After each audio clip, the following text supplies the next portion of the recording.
maresaka eo mahakasika ny fanatanjahantena kosa no anizantsika ny vaovao atsika. Samy resy avokoa ny ekipa malagasy ny LGK plus ny Knapsa Sport eo amin'ny lalao mandroso tamin'ny fifananana sehatra afrikana. Na eo aza nefa zany faharesena zany dia mbola manatena fa fandresena sy akarana mitingana manaraka ireto ekipa rotonta ireto fanetetina avy hatrany.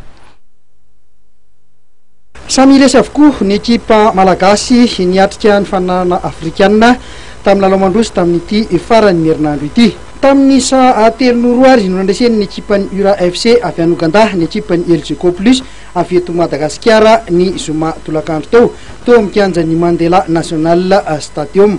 Lalao tafiditra amin'ny savaranandro ny fiadina ny ambanan'ny Confédération africaine ity ny nandraisan'ny LGK plus anjara ity.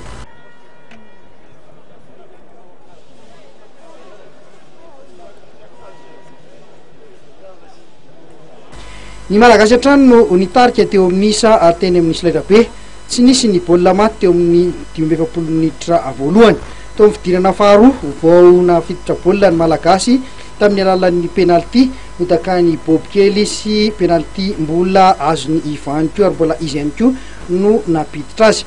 Nanenjika hatrany zareo Ougandais kanefa dia tany amin'ny fotoana farany dia zareo napiditra baolina farany ka nivoaka nandresy tamin'ny isa 3-0. Mbola betsaka ny fanantenana ho an'ny LGK plus amin'ny lalao miverina.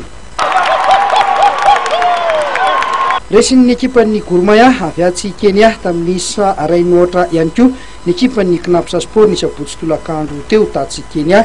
Lalao tafiditra kosa indray izy ity amin'ny fiadina ny tompon-daka ho an'ny ekipa tompon-daka aty Afrika. Mbola nanomboka 2 minitra ny lalao dia nahazo penalty ny Gor Mahia.